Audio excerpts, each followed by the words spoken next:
What's up? I'm Jeremy with Grassroots Powdersurfing, and I'm going to go over all the basic gear you need to make your powsurfing experience the best it can be.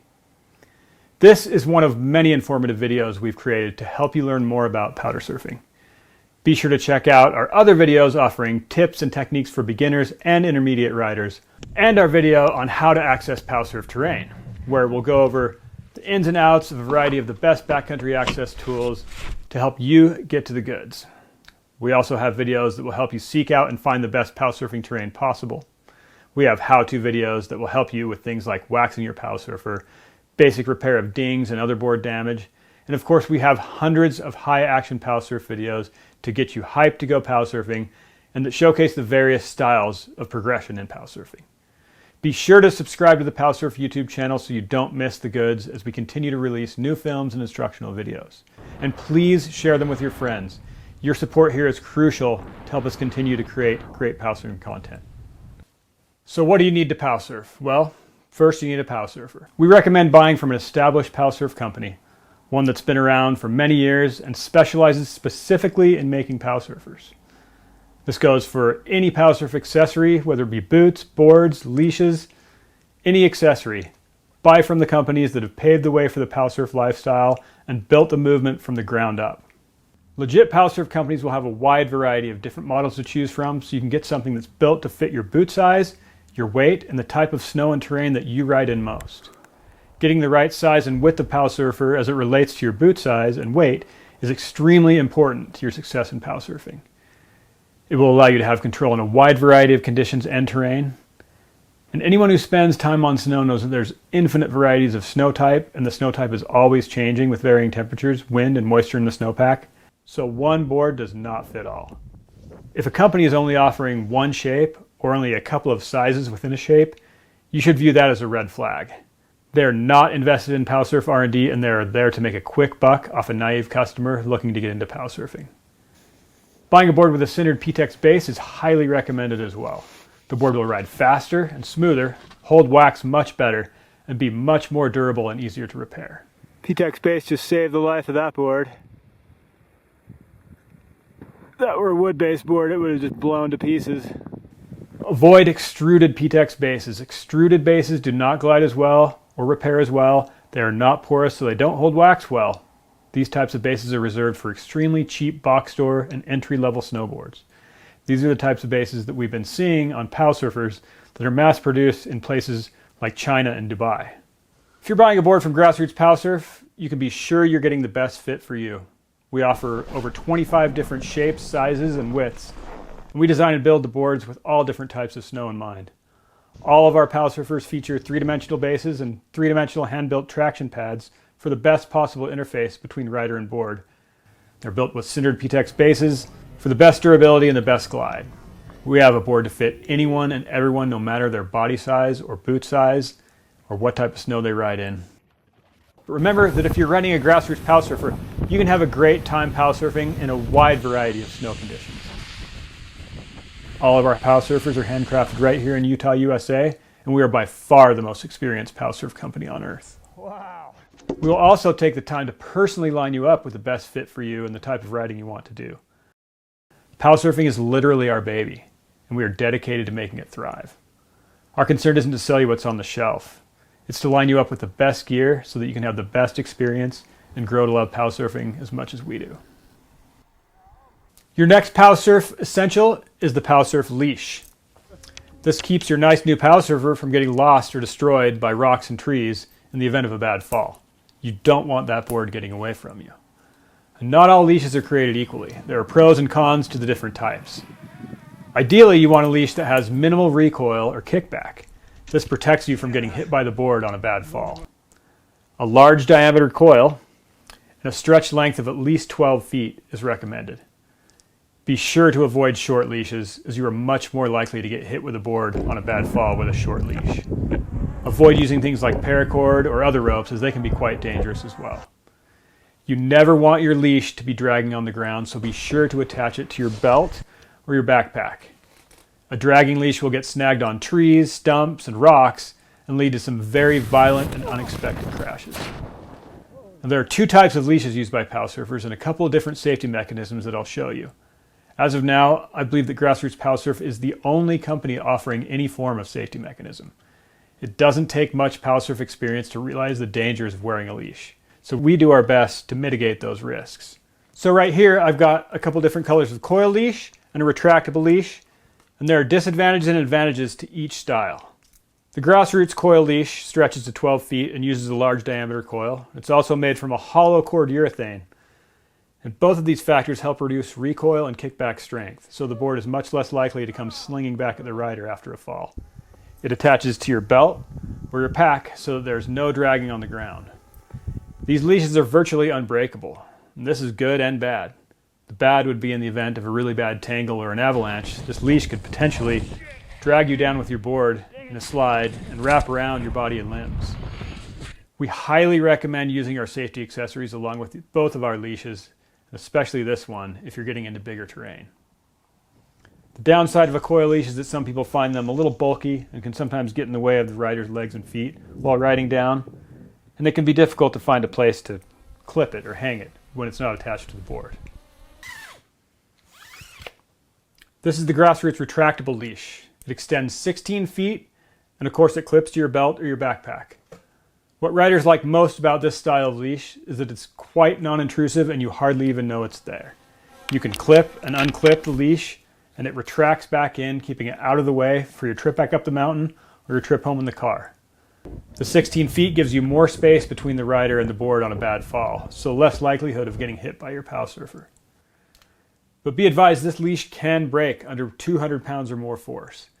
This could happen on a really bad fall if your board shot out in front of you with big force on a really steep slope and hit the end.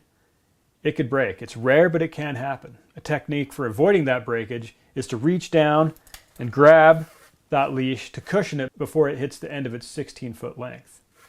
Say your board gets stuck deep into the snow and you go flying forward violently. In this case, this leash will likely break because it's receiving way more than that 200-pound limit. On the bright side, this saves you from getting smacked by the board once it hit the end of its lead, but your leash will likely need to be replaced or repaired.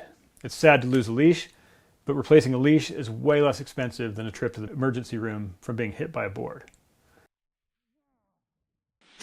Super lucky I broke the leash, or I probably would have had my fucking head taken off. So the upside to the potential for that breakage is that it can save a really bad smack by the board, and in the event of an avalanche, the leash will likely snap rather than pull you down into a slide should your board get caught up in the avalanche. All of our leashes attach to the center of the board, so the leash is less likely to tangle in your feet or your arms as you ride, and you're free to push with your back foot to gain speed, just like pushing on a skateboard. This also allows the rider to spin and flip the board underfoot without the leash wrapping around their feet and their body. No matter which type of leash you choose, we highly recommend a safety mechanism to go with your leash if you plan on riding in big terrain. These quick release mechanisms allow the rider to pull a cord and release the leash from their belt or their pack. This is very important if you were ever involved in even a small-sized avalanche. If you're ever caught in a slide, your leash has potential to wrap around your body and limbs, and this could have major consequences in even a small slide. It can even happen on a bad fall, so being able to pull this quick release mechanism is crucial. Both quick release mechanisms work with both the retractable and the coil style leash. To use it, the rider can simply pull the cord and the leash is released. The red ball acts as a handle and is adjustable in length. You should adjust that length so that the ball hangs just beneath your coat line so it can be easily accessed. If it's dangling down too low, there's more likelihood to accidentally trigger the mechanism and release your leash when you don't want it to release. Accidental triggers can happen if the ball is pulled by a tree branch in passing, or even your hand passing by the mechanism and accidentally hitting it. So be aware of this when you're making adjustments to the length of that pull cord. Again, if you're riding in or around avalanche terrain, we highly recommend a quick release option. Our quick release safety belt is my personal favorite. The safety belt gives you a solid place to attach your leash at your waist, and it weighs next to nothing. The lead can be adjusted to any length, and you want the end of that belt hanging well beneath your coat line so you can easily reach down and pull it when needed.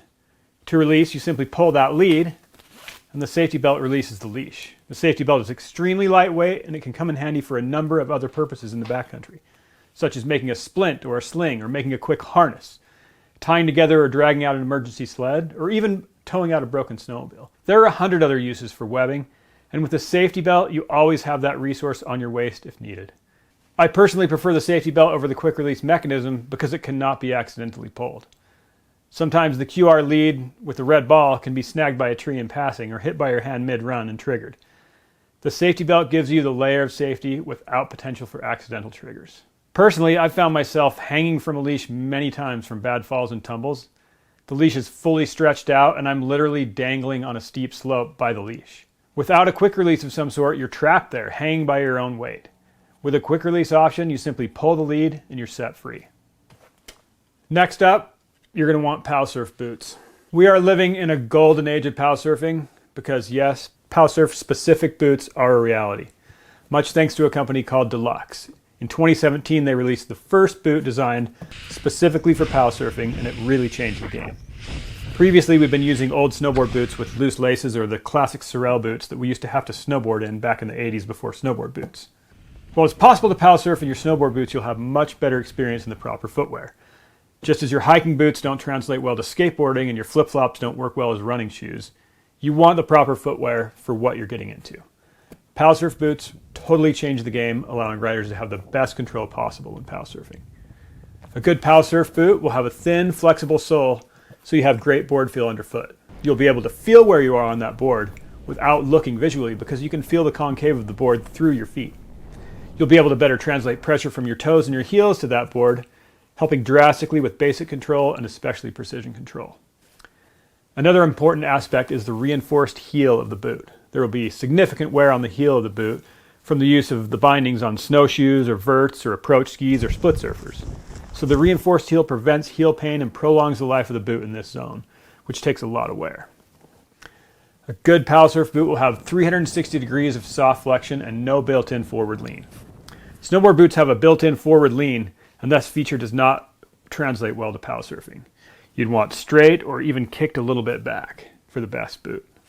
And of course, a rubber sole and lugs for the best grip is crucial in a Powsurfing boot. And of course, those boots also need to be warm and comfortable in very cold conditions. You want lacing that goes all the way down the boot and a good quality liner for the best fit possible. One of the things I love about Powsurf boots is that you can put them on at the beginning of the day and wear them all day long and night. Super easy to drive in them, and you can relax with them on your feet. Once you've experienced a day riding in Powsurf boots, your snowboard boots will feel like ski boots in comparison. It really is a whole new level of comfort and of course a whole new level of functionality. We offer the Deluxe Footloose 2 boots as well as this boot by Nitro that was made with Powsurfing in mind. Both are incredibly light and great boots for Powsurfing. Another helpful product, Powsurf Wax. Of course, it works best on sintered PTEX bases, but you could put it on any type of base. Know that if you do have a wooden base or an extruded PTEX base, this wax will not seep into pores well, it will rub off quicker, and you'll need to reapply more often for a good glide. But it still works great. We've got instructional videos that will help you hot wax your Powsurfer using a couple of different methods that work particularly well with three-dimensional bases. We all know waxing a board is a little bit trickier when you have a three-dimensional base, so watch those videos, get some Powsurf wax. There's a number of different application techniques you can use, or we also offer Phantom Glide, which is a waxless permanent glide. Phantom Glide is a permanent base treatment that offers consistent glide through a variety of snow conditions. It's comparable to an all-temp wax. With this treatment, you could opt to never wax your board again if you choose. You'll have solid, consistent glide for the life of your board, and you can still wax over it for even better performance. Phantom is a great low-maintenance alternative to wax, and it can save you a lot of time and money down the road. And it's good for the life of your board. We can apply Phantom to your board before it ships out for an extra fee, or you could drop your board by our shop or mail it in, and we can apply it professionally in our studio. We also sell a DIY kit that you can apply yourself on any boards or skis of any age. This product is recommended for sintered PTEX bases and won't provide great results on extruded PTEX bases. Traction pads and extra traction. The amount of traction you want on your Powsurfer is a personal preference. Some riders like to be free and easy to adjust their feet as they ride down and the conditions change. Some riders like extremely grippy traction that locks their feet into the same place on the board at all times. There are a lot of factors at play when it comes to traction. Some riders who live in a more coastal or wetter snow environment, and in that case the snow can be more difficult to remove from the top, and it can cake on and refreeze. If you live in an area with more coastal style snow, you may have better results with a more aggressive traction. All of the grassroots boards come with our specially formulated powder foam. It's our own proprietary blend of EVA and neoprene that grips extremely well with rubber soles. The surface is smooth so the snow can be easily brushed off, whereas textured grip will hold that snow in places where it packs and it refreezes. The other advantage to the smooth surface is you can fully customize the amount of extra traction you would like on the board using a product called Tundra Grip.